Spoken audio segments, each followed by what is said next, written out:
is a lot in World of Warcraft that I just don't know. And now after playing Warcraft 3, I'm like, oh my gosh, this stuff makes sense now. I get why people wanted to play TBC and Wrath so bad and why they were so darn good. The storytelling is amazing. Obviously the gameplay's there too, but the storytelling and the lore is phenomenal. What the heck? So this video takes 23 minutes to cover the almost complete history of WoW. Keep in mind, this video is 6 years old now. But maybe that's a good thing. So we'll kind of just see what's going on. It moves quick, so I'm just trying to stay locked and loaded. Let's go. So you're new to WoW and want to know what's going on, or you're just trying to figure out which horde you're a part of. Here's the entire history of Azeroth in 23 minutes. Way back at the start of the universe, there were Titans, which are gods born out of planets, kind of. The Titans formed a pantheon, which went around looking for more baby Titan planets called World Souls. One of these planets was named Azeroth, currently inhabited by a bunch of elementals. A mysterious group of beings who wanted to kill the pantheon, named the Void Lords, were also looking for world souls and sent their servants, the old gods, to go find and corrupt them. Some old gods found Azeroth and started bleeding bugs on everything. Okay, I think I'm following 20 seconds in, but it's moving quicker than I thought it was, and I thought it was going to move pretty quick. So 20 seconds in, I think we've got this. The Pantheon eventually finds Azeroth too, and they start fighting everyone. First the elementals, then the old gods. The Titans win, but they can't kill the old gods without killing Azeroth, so they build prisons instead. They leave behind a bunch of metal guys, and also some dragons to look after Azeroth and guard the prison in their absence. Off in another section of the universe, the Titan Sargeras learns the old gods could corrupt Titan planets and decides the only reasonable solution is to kill all life in the universe, so he starts building a massive army called the Burning Legion by corrupting inhabitants of Titan planets. The Pantheon isn't happy that all their planets are being corrupted, so they try to calm Sargeras down, telling him that the army is pointless because they've found a world soul strong enough to defeat the Void Lords. Sargeras responds by killing the Pantheon and imprisoning their spirits, and sets out to find and destroy Azeroth, fearing what would happen if a Titan that powerful was corrupted. Unfortunately, Sargeras forgot to ask where Azeroth was first, so he has to start looking for it. Another powerful world soul is Argus, a planet inhabited by the Eridar, who are led by Archimonde, Kil'jaeden, and Velen. Sargeras wants to corrupt Argus and approaches the free rulers in disguise, offering them immense power with no strings attached. Archimonde and Kil'jaeden accept the power like suckers, and most of the Eridar get corrupted, but Velen realizes it's a trick and refuses. I feel like this is the one common thread in all of Warcraft storytelling. You want to become powerful at the cost of your soul? Oh, sure, sign me up. This won't be too bad. And then it's like, and then they do it, and it's like, oh man, I'm evil now. You know, like the same thing over and over. Which, like, hey, I'm not complaining. It's a good story, but you just like this, like every time, man. Velen prays for guidance, and a race of sentient chandeliers called the Naro hear him and send a spaceship, which Velen and the remaining uncorrupted Eridar use to flee Argus. The uncorrupted group changes their name to the Draenor, which means the exiled ones. Kil'jaeden is angry about their escape and vows to hunt them down. Sargeras corrupts the world soul of Argus and uses it to build a machine that lets him regenerate anyone in his army, making them effectively immortal. Meanwhile, back on Azeroth, the imprisoned old gods drive their guards crazy and make a curse that turns stuff into meat, meaning these guys turn into these guys. A big magic pool called the Wall of What? Meat, meaning these guys turn into these guys. I'm effectively immortal.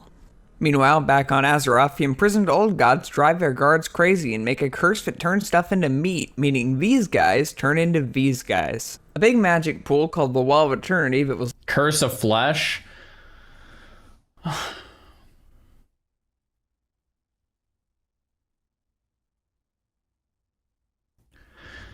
guys, like, okay, this is a lot here, man. Yeah, this is a lot. Also, the sound, like the playback speed being slowed is nice, but it like just sounds weird. So I'm putting it back to 1. Left behind by the Titan starts hyper-evolving deer and squirrels into a race called trolls. The trolls dub themselves as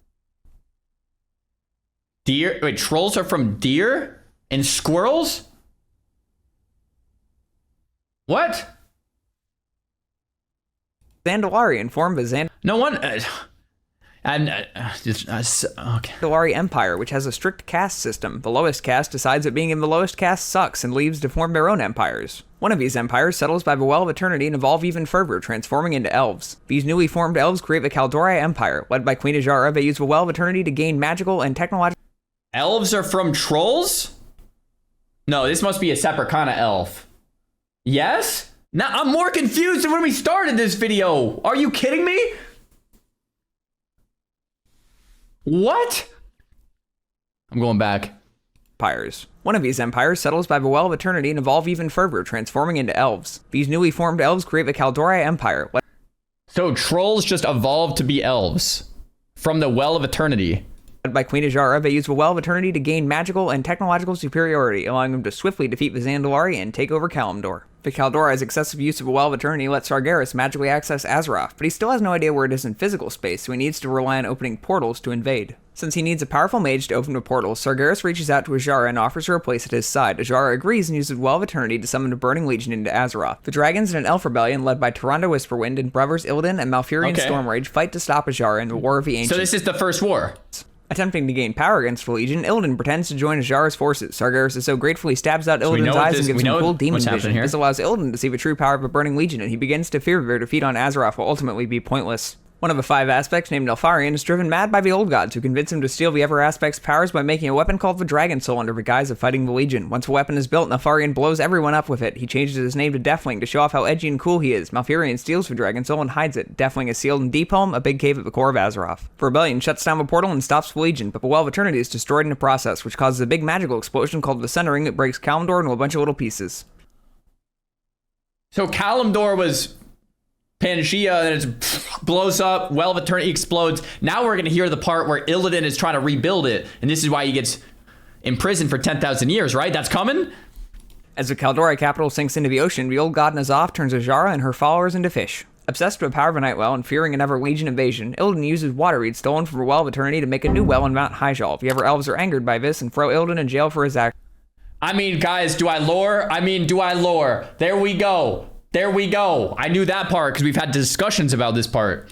The remaining elves fight over whether to use the last of the well and break into 2 factions. The Night Elves stay on Kalimdor, and the Highborn travel to the Eastern Kingdoms and make a new font of magical energy called the Sunwell. They rename themselves to the High Elves. So the elves break into 2. I want to listen to that part again. Eastern Kingdoms and make use of the last of the well and break into 2 factions. The Night Elves in jail for his actions. The remaining elves fight over whether to use the last of the well and break into 2 factions. The Night Elves stay on Kalimdor, and the Highborn travel to the Eastern. So the elves were elves, and the Highborn elves become the High Elves. They're going to quell Thalas, and they break apart right when Illidan's in prison because they're disagreeing on how things should be run, and the Night Elves stay over here in Kalimdor, which are all really just trolls, which are all really just deer and squirrels. So Night Elves are squirrels and deer, kinda. Kingdoms and make a new font of magical energy called the Sunwell. They rename themselves to the High Elves. The children of some Vrykul and Northrend are being born mutated. These mutated children are ordered to be killed, but some are snuck to the Eastern Kingdoms instead. Here they form tribes and call themselves humans. Humans are mutated Vrykul. What? Okay, what? One group of humans called the Arathi tribe begins to unite the other groups under one banner, forming the Kingdom of Arathor. Eventually, the Kingdom of Arathor grows so large that several of its biggest cities declare independence and break off into the kingdoms of Gilneas, Alterac, Dalaran, Kultiras, Stormwind, and Lordaeron. I want to replay this part again. Northrend are being born mutated. These mutated children are ordered to be killed, but some are snuck to the Eastern Kingdoms instead. Here they form tribes and call themselves humans. One group of humans called the Arathi tribe begins to unite the other groups under one banner, forming the Kingdom of Arathor. So, the Arathi humans were like the first humans to set foot in Eastern Kingdoms and populated everything else? So when we're doing the Arathi Highlands quest chain in Stromboli Keep, those are like the first humans. Eventually, the Kingdom of Arathor grows so large that several of its biggest cities declare independence and break off into the kingdoms of Gilneas, Alterac, Dalaran, Kultiras, Stormwind, and Lordaeron. The High Elves ally themselves with humans to fight the trolls living in the Eastern Kingdoms, while the Night Elves and Dragons fight the Old God bugs and lock them in the Titan prison of Ahn'Qiraj. The High Elves teach the humans magic, and some of the humans start to accidentally summon demons and elementals. To protect against the threats created by humans having magic, the leaders of Dalaran decide to give one human a whole bunch more magic. This person is called the Guardian, and they pass their power on to the next person the council chooses when they retire. Sargeras, who still has no idea where Azeroth is physically, is currently trying to open another portal to invade Fru, but opening an army-sized portal requires a lot of magic, so Sargeras can only open a small portal and send a less powerful mini-version of himself called an avatar Fru. His avatar then proceeds to start eating dragons in order to gain more magic. But dragons aren't a fan of being eaten, so they ask the humans for help, and the humans send the current guardian, Agewen, who goes to Northrend and kills the avatar, sealing its body in the tomb of Sargeras so it can't be resurrected. Unbeknownst. So that's the tomb. And then in Warcraft 3, we go into the tomb of Sargeras. And Illidan is looking for his power or something there. And then we had flashbacks from Gul'dan with the Skull of Gul'dan? To Agewen, a portion of Sargeras' soul powering the avatar jumps into her when she kills it and proceeds to hide there. Agewen decides that someone else getting to choose who gets her powers is lame, so she goes into hiding. Remember Velen and those goats on the spaceship that were fleeing the Legion? They just crashed onto a peaceful planet called Draenor and made friends with the Orcs, a race of shaman who are happy to share their planet. Everyone is friendly and these two races are sure to be lifelong pals. Back on Azeroth, the dwarves are living inside a mountain when their king dies, and suddenly everyone wants to be the new leader. The War of the Three Hammers breaks out and the dwarves split into the Bronzebeard, Darkiron, and Wildhammer clans. And you're telling me all of this is in Chris Metzen's head? He just made this all up. Like Chris Metzen is just sitting there in the shower, just like, I've got it. Bro, I have so much respect for Metzen now. Like, this is crazy.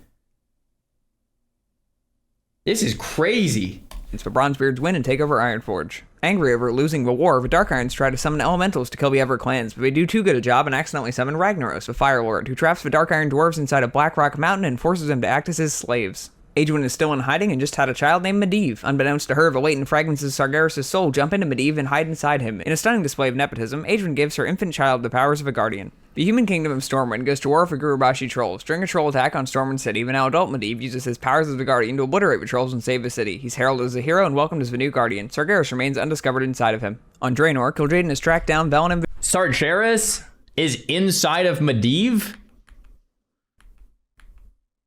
Black Rock Mountain and forces him to act as his slaves. Agewen is still in hiding and just had a child named Medivh. Unbeknownst to her, the latent... So Agewen is Medivh's mom. Fragments of Sargeras' soul jump in. Agewen is still in hiding and just had a child named Medivh. Unbeknownst to her, the latent fragments of Sargeras' soul jump into Medivh and hide inside him. In a stunning display The latent fragments of Sargeras' soul jump inside of Medivh. of nepotism, Agewen gives her infant child the powers of a guardian. The human kingdom of Stormwind goes to war for... So Medivh becomes the new guardian, I guess, maybe when he's older, but Sargeras, or the avatar of his soul, the soul of the avatar, is inside of Medivh. Gurubashi trolls. During a troll attack on Stormwind City, the now adult Medivh uses his powers as the guardian to obliterate the trolls and save the city. He's heralded as a hero and welcomed as the new guardian. Sargeras remains undiscovered inside of him. On Draenor, Kil'jaeden has tracked down Velen and the Draenei. He reaches out to an orc shaman named Gul'dan, offering him power if he helps turn the orcs against him. Gul'dan agrees and proceeds to frame the Draenei for attacks on orc villages. The orcs respond by banding together to stop the Draenei. Gul'dan forms a cool new group called the Horde, and the secret ingredient is fell magic. He convinces the Horde to drink the blood of the demon Manaroth, which has the side effect of turning their skin green and also enslaving them to the Legion. He installs a bloodthirsty Black Hand as the puppet Warchief. This new fell-crazed Horde slaughters the Draenei, who flee into the forest led by Velen. Under Warchief Black Hand, the Horde is reckless and destructive. Quickly, they eat all the food on Draenor and need a new place to live. Sargeras sees this as an opportunity to have his avatar freed from the So they take the portal over, right? tomb and tells Gul'dan about a lush planet the Horde can invade called Azeroth. Right. Back on Azeroth, Sargeras... So they take the portal from Draenor to Azeroth, and then that's kind of where like things start off a little bit in Warcraft 3. Corrupt Medivh from within, eventually convincing him to help Gul'dan open a dark portal, a massive gate that connects Azeroth to Draenor. The orcs pour through, marking the beginning of the First War. The First War rages on for 3 years between the Horde and the Kingdom of Stormwind, led by King Lane Rin. The Kingdom of Stormwind still believes Medivh is their ally, and he continues to act as the Guardian. An orc named Grona meets and befriends Medivh and his... That actually answers a lot of questions I had about Medivh. apprentice Khadgar. Grona abandons the Horde and sides with humans. Together, Khadgar and Grona discover that Medivh is responsible for opening the portal and team up with General Anduin Lothar to kill Medivh. Orgrim Doomhammer is upset by Black Hand's brutality towards Wait, so Medivh is dead here? the portal and team up with General Anduin Lothar to kill Medivh. Orgrim Doomhammer So Medivh is dead, but I think he gets rezzed. It's the spirit or something? is upset by Black Hand's brutality towards his own soldiers and challenges him to a mock Garroth for leadership of the Horde. Orgrim wins and kills Black Hand. Grona returns to Stormwind to deliver her report of Medivh's death. While informing King Ren of the situation, Grona is possessed by Horde warlocks and assassinates the king against her will. Without its leader, Stormwind falls to the Horde, ending the First War. The survivors of Stormwind flee north to Lordaeron. Okay, so I actually did know that, but I kind of like forgot. We learned that like last week. So the orcs like temporarily took over Stormwind, and that's why they had to flee to Lordaeron. Where Anduin Lothar convinces the other kingdoms to assist. Together they begin to plan a second war against the Horde and unite into the Alliance of Lordaeron. Meanwhile, Doomhammer's Horde marches north from Stormwind towards Ironforge to get resources. The Horde fights the dwarves and gnomes, leaving them trapped in their cities. The Horde continues north towards Lordaeron, but it's too well defended, so they head past it and poke at the High Elves and Quel'Thalas for a bit before turning around. Gul'dan betrays the Horde and leaves for the tomb of Sargeras with some soldiers. Then he betrays Sargeras and that's... So Gul'dan leaves and goes to the tomb of Sargeras. That's the quest that we were just talking about. He's looking for power, and it's like the flashbacks with all the blood on the wall in Warcraft 3. That was a cool quest. Ignores orders to open a portal, instead planning to steal the power of the tomb for himself. Sargeras doesn't like being betrayed, so demons eat Gul'dan. Orgrim Doomhammer is unaware of Gul'dan's desertion and begins a siege of Lordaeron. Originally successful, Doomhammer had been counting on Gul'dan's forces to bolster the assault, and when he learns they have abandoned the Horde, he's forced to undergo an incredibly costly retreat to Blackrock Mountain. Unaware that Gul'dan is already dead, Doomhammer dispatches the sons of a former war chief Blackhand, Dalrend and Maim, along with a contingent of orcs to slay Gul'dan. The pursuing human forces free the besieged dwarves and gnomes, who pledge their service to the Alliance. The severely weakened Horde makes their final stand at Blackrock Mountain. Orgrim Doomhammer kills Anduin Lothar to break the human spirits, only for him to be replaced by the paladin Turalyon, who captures Doomhammer and rallies the Alliance into pushing the Horde back through the Dark Portal. Khadgar deactivates the portal, closing the gateway between Azeroth and Draenor and ending the Second War. Rend, Maim, and their contingent of orcs arrives at Blackrock Mountain after the Alliance departs and occupy the fortress for themselves. Fortifying the keep from attackers, they create the cool new Dark Horde, and the secret ingredient is dragons. I think I missed that after the Second War, the orcs got pushed back through the portal. I don't know if I knew that. So they came through the portal, they owned for a bit, then they kind of got lost. They hung out in the mountain, they got owned, they got pushed back to the portal, now they're gone. The alliance is formed between the gnomes, the dwarves, and the humans. Night elves are still over on Kalimdor, and orcs are GG'd for now. Gul'dan is hanging out with Sargeras, trying to get some more power. Illidan at this point is probably still imprisoned. Okay. The victorious Alliance rebuilds Stormwind, naming the adolescent son of Lane Rin, Varian, as king. The Alliance also puts the orcs they captured into internment camps. Orgrim himself is sent to one such camp. The High Elves, feeling the protection of... Wait, is that Durnhold Keep with the guy that's chained? Is he Ogrim, or is that someone else? That must be... Oh, it is? Oh, cool, okay. Lordaeron was prioritized over their capital, Quel'Thalas, leave the Alliance. Back on Draenor, the orc shaman Ner'zhul finds himself leading the remnants of the Horde on a still dying world. He plans to open portals to other planets to plunder their resources because it worked so well last time, but to do this, he needs to steal magical artifacts from Azeroth, so he reopens the Dark Portal, great work Khadgar, and sends a small group of soldiers through to retrieve the artifacts. They succeed, but the Alliance decides to go on the offensive, electing to send a group of soldiers led by Turalyon, Khadgar, and some other people into the Dark Portal in order to end the Horde once and for all. Corrupted by the power of the artifacts, Ner'zhul opens a massive number of portals at once, tearing apart the fabric of Draenor and abandoning the Horde. The planet is destroyed and pulled into the twisting Never, forming a floating landmass called the Outlands. In order to save Azeroth from the might of the now stranded Horde, Khadgar collapses the Dark Portal, trapping himself and the Alliance expedition in the Outlands. So trapping them in the Outlands, that's kind of like with current like retail stuff. Illyrio is like, oh, I was trapped here for so long and I fought my way out. So that's what they were talking about when they were trapped and they had to fight for so long or whatever, I think. Doomed dead, statues of the leaders of the expedition are erected in the newly rebuilt Stormwind. Angered by Ner'zhul's betrayal of the Horde, Kil'jaeden turns him into an evil hat and a sword called Frostworm that have the power to raise the dead. Then he... Okay, so that actually kind of... Betrayal of the Horde, Kil'jaeden turns him into an evil hat and a sword called... So I assume Ner'zhul was the Lich King, but he's actually physically the hat and the sword? What's that about? Like, I assume Ner'zhul was the Lich King, but he's actually, like, the powers in the hat, I guess. Frostworm that have the power to raise the dead. Then he drops him on Azeroth in order to weaken the human kingdoms in preparation for a Legion invasion. He also gives Ner'zhul a few demons called Dreadlords to help speed things along. In the Orcish internment camps, a young orc named Thrall befriends Doomhammer, and together they rally the orcs into rebellion and escape the camps. They build a cool new horde, and the secret ingredient is friendship, but Orgrim is killed, naming Thrall the new war chief. Thrall leads the orcs to the lost continent of Kalimdor in order to escape the... And that's one of the first missions of Warcraft 3. For the orcs, right? Medivh tells him to go to Kalimdor because they heard something. It's like, all right, we'll take the boats over, right? We played this. humans. During the voyage, they meet with the Darkspear trolls and Matoran, both of whom join the and Horde. we played this. Ner'zhul, now called the Lich King, has had a few years to get ready, and he's starting to build a following. He needs powerful magic boys to open a big portal, so he recruits the wizard Kel'Thuzad, and together they make a plague that kills people and turns them into zombies. They release it into the northern cities of Lordaeron via infected grain and Wait, that's Kel'Thuzad? Hold on, I need to listen to that again. to build a following. He needs powerful magic boys to open a big portal, so he recruits the wizard Kel'Thuzad, and together they make a plague that So Kel'Thuzad is a wizard. He's a Kirin Tor wizard. But he gets corrupted by Ner'zhul to have him do his dirty deeds, and that's how he becomes KT, huh? it kills people and turns them into zombies. They release it into the northern cities of Lordaeron via infected grain, and the Third War begins. King Caranus Menethil of Lordaeron hears rumors of a plague to the north and sends his son Arthas and the mage Jaina Proudmoore to investigate. They find that Kel'Thuzad has poisoned a recent grain delivery to the bustling city of Stratholme with a plague. Arthas kills And this is where the human campaign kind of starts. Kel'Thuzad, and they head to Stratholme to stop the grain shipment. The duo is too late to stop the townsfolk from eating the grain, and with no cure for the plague, Arthas decides to kill the infected before they're The culling of Strat. So this is kind of where the human campaign starts in Warcraft 3. We just played through this.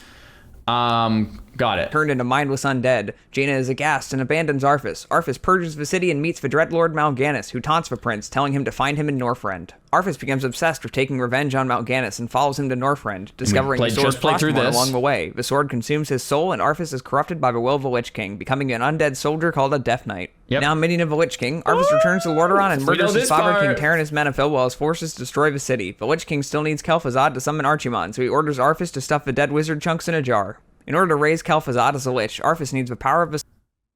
Oh, interesting. Okay, so I think I did play through that, but I didn't understand. That's why Kel'Thuzad is so loyal to Arthas?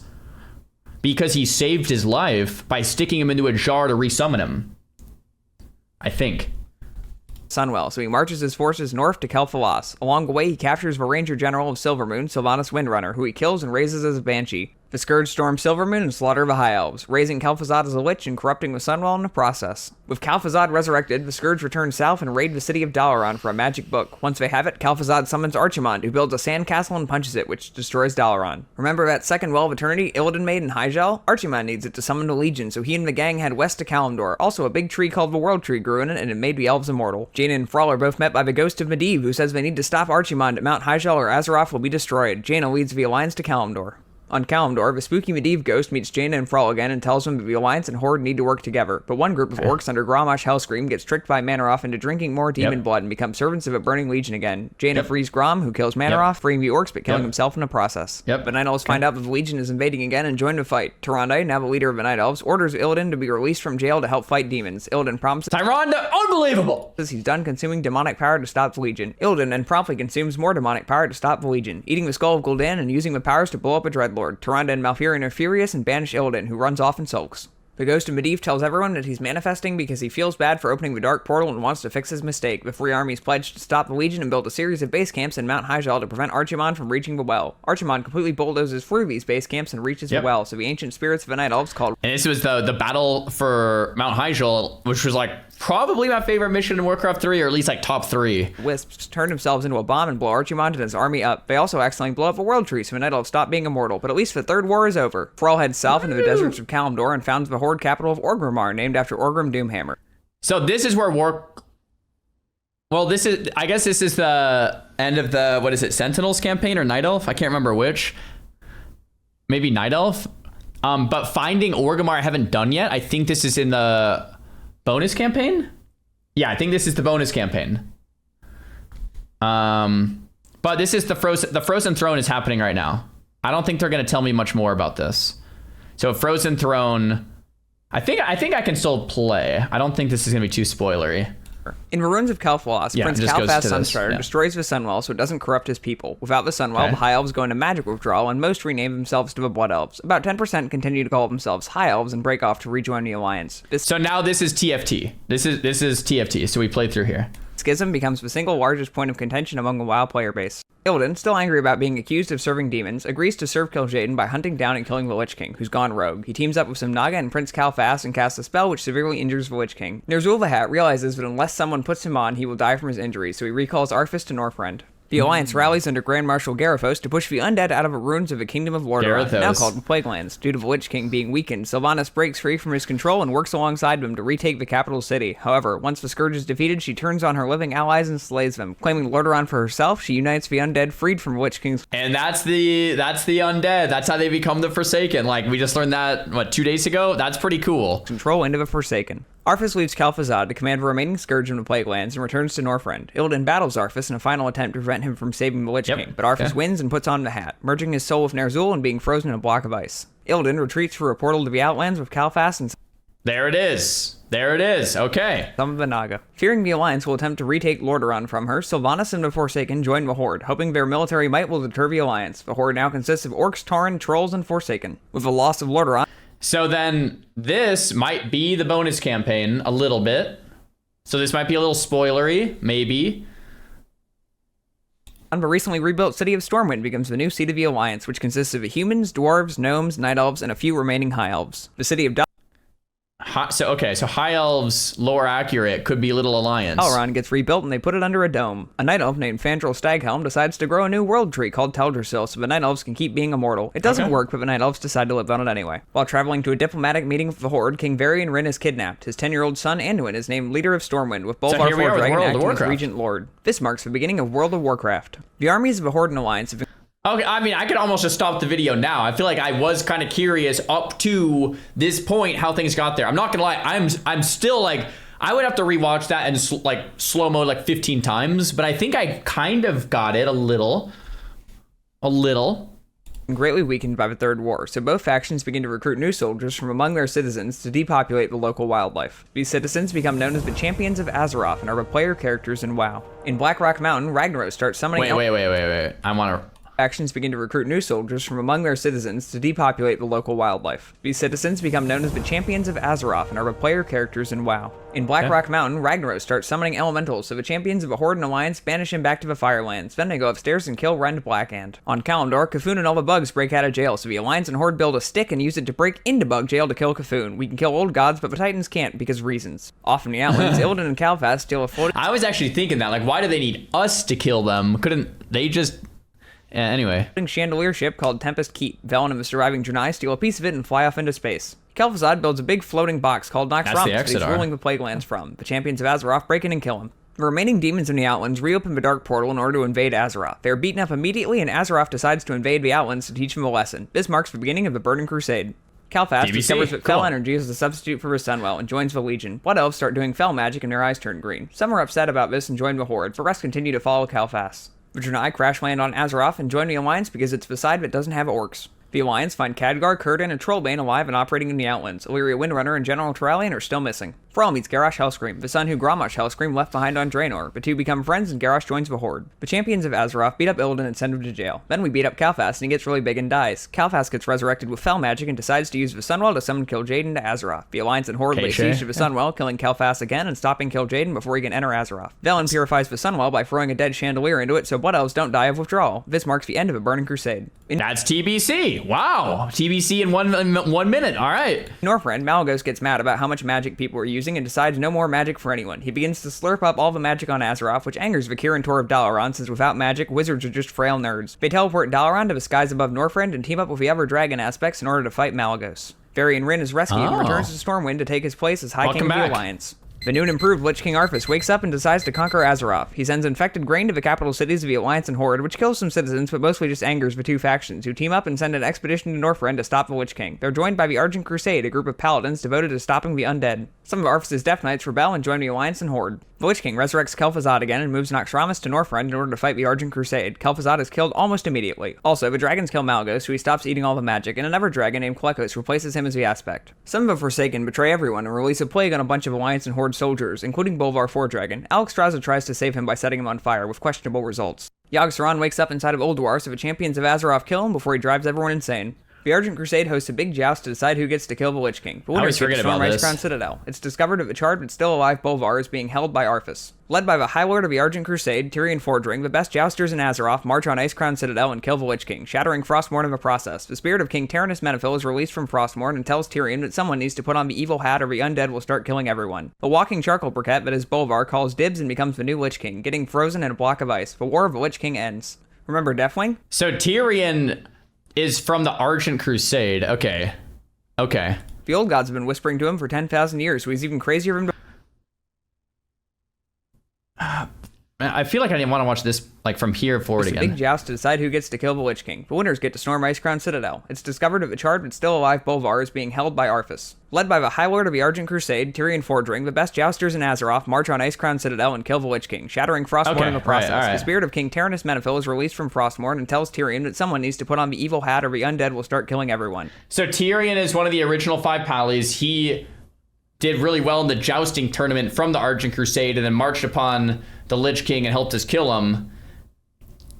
I'm a little confused with Bolvar. How is he, like, so he was presumably burned. Okay, so Bolvar was burned in Wrathgate? Is that right? That's why he's all burned from the aspects? Is that right? Why is he all, yeah? Okay.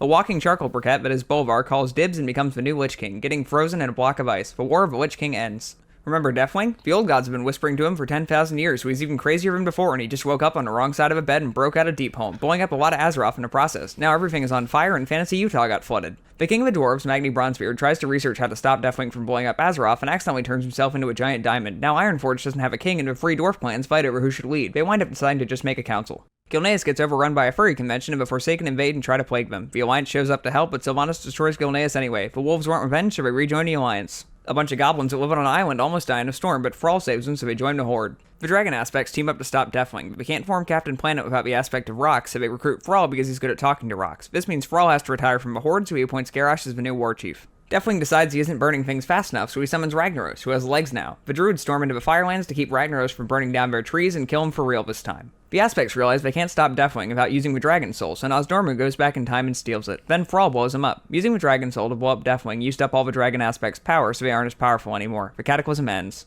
Garrosh likes war, so he decides to start one by blowing up the Alliance city of Faramore. Jaina goes crazy and most of her hair turns white. Anduin is on a boat but gets chased by the Horde and crash lands on an uncharted island called Pandaria, a mystical land inhabited by talking pandas. The Pandaren tell the Alliance and Horde they need to stop fighting or they'll wake up the angry old god spirit that haunts their land. The two factions proceed to fight even harder, and the old gods start corrupting everything. Anduin asks Garrosh to help him save Pandaria. Garrosh responds by dropping a bell on him. Some of the Horde leaders get upset with Garrosh for declaring war on literally everything, so Garrosh declares war on them and forms a cool new Horde, and the secret ingredient is racism. The rest of the Horde splits off under the troll Vol'jin. Garrosh sees how powerful the old god spirits are and decides he wants to remember that. He starts researching how and learns that the heart of an old god is buried in a sacred Pandaren mountain. He digs up the heart and throws it in a lake, corrupting all of Pandaria. At this point, Garrosh has declared war on literally every major faction, all of whom team up and storm Orgrimmar to kill him. Garrosh's horde is defeated and Garrosh is captured and put on trial for setting the world record for most war crimes, ending Mists of Pandaria. While on trial, Garrosh escapes with the help of an evil bronze dragon and goes back in time to Draenor before the first horde drinks the blood of Manaroth. Luckily for this video, going back in time creates a little pocket dimension instead of rewriting the entire history of WoW. In this pocket dimension, Garrosh tells his dad that drinking the blood will enslave the Horde of Allegiance, so they kill Manaroth, capture Gul'dan, and form a cool new Iron Horde, and the secret ingredient is Goblin technology. They still decide to invade Azeroth though, so they build a new dark portal and plug Gul'dan into it like a 9-volt battery. Somehow, this allows their portal to hijack into our portal, and suddenly the Iron Horde is pouring into present-day Azeroth. The Alliance and Horde team up with Khadgar, a resident expert at closing the Dark Portal, and send a strike force called the Iron Vanguard through the portal to turn it off. They do this by unplugging Gul'dan and just letting him walk away for some reason. Then, since people keep reopening these things, we blow up the portal with a cannon. The Iron Vanguard goes around killing the various warlords of the clans. Thrall challenges Garrosh to an honor... I feel like so much of the lore is like, oh, this portal's open, we gotta close it. All right, we closed it. Nice. Oh, there's another portal open. We gotta close it. We gotta like kill everything through it, and then go through it and kill stuff, and then like come back through it and close it. Nice, it's closed. Oh, another one opened. Sorry, portals open, close, open, close. orc duel, but then he loses, so he just kills him with lightning instead. Without 90% of its leadership, the Iron Horde gets absolutely bulldozed, at which point Gul'dan shows up with a cooler of that tasty demon blood, and the Iron Horde orcs all join the Legion anyway. Gul'dan summons Archimond, who's still alive because it turns out that the demons that have been getting killed have to be killed in the Twisting Never, or their souls just go back to Argus and reform. Also, this is the same Archimond that fought in the Third War, because despite this being a pocket dimension, there's only one Burning Legion somehow. Look, WoD is a really confusing expansion. Anyway, the Iron Vanguard teams up with remains of the uncorrupted Iron Horde, because apparently war crimes are okay if other people commit more war crimes. They kill Archimond for real this time, but not before he picks up Gul'dan and throws him into space. The Iron Vanguard declares victory and goes home, ending the Warlords of Draenor.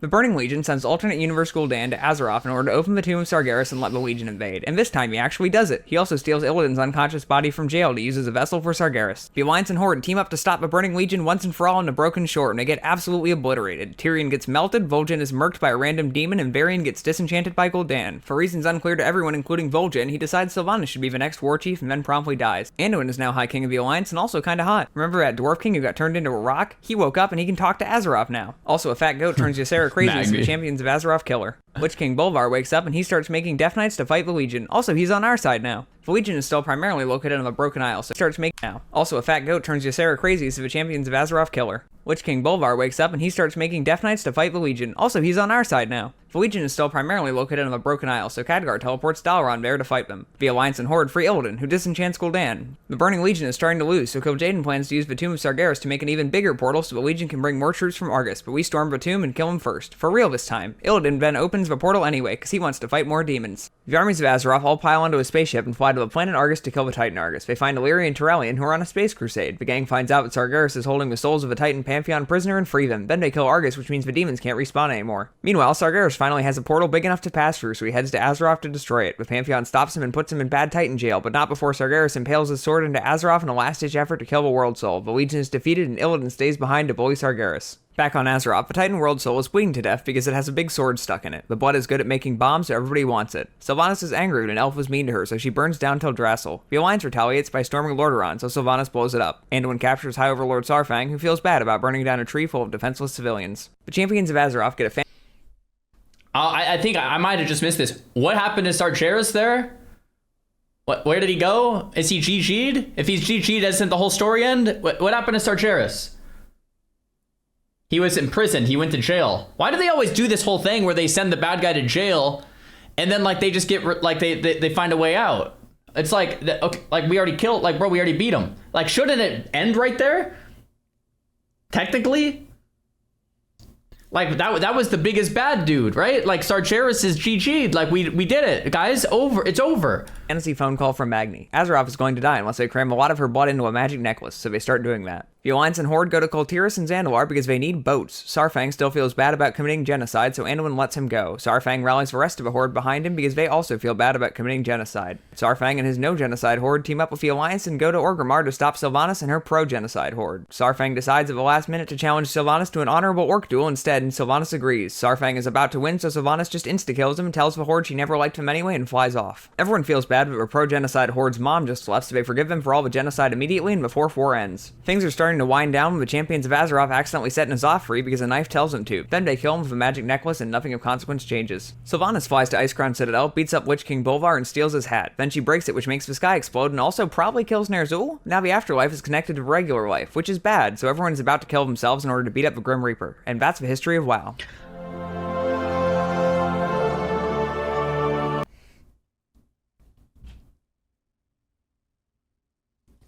Okay, I mean, guys, look, I did my best to try to follow that. I think I actually kind of follow it through Wrath. Because we just played Warcraft 3, a lot of it's very fresh in my mind, and it's like, okay, yeah. But after Wrath ends, it's just like, through WoD and Panda, it's like, I'm getting glimpses of like, okay, what's happening? Okay, I remember that. Okay, glimpses. Okay, yeah, I remember that, right? And it's like, okay, but I think I kind of piece it together through Wrath, though, for me. A little bit. Like, I would still have to watch it a couple more times, I think. Wow, that was quicker than I thought, and there was definitely more there than I thought. The lore is very, like, man, Metzen, he thought of all this. What the heck?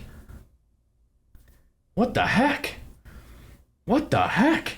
Lore dies after Wrath anyway. I mean, bro, so Warcraft 1, 2, 3 into WoW TBC Wrath. Do we all agree that's like pretty darn goated? Like the story's pretty sick. It kind of like concludes. It's kind of nice. I mean, I guess it doesn't really. There's still Sargeras out there, right? But it's pretty sick. Pretty sick.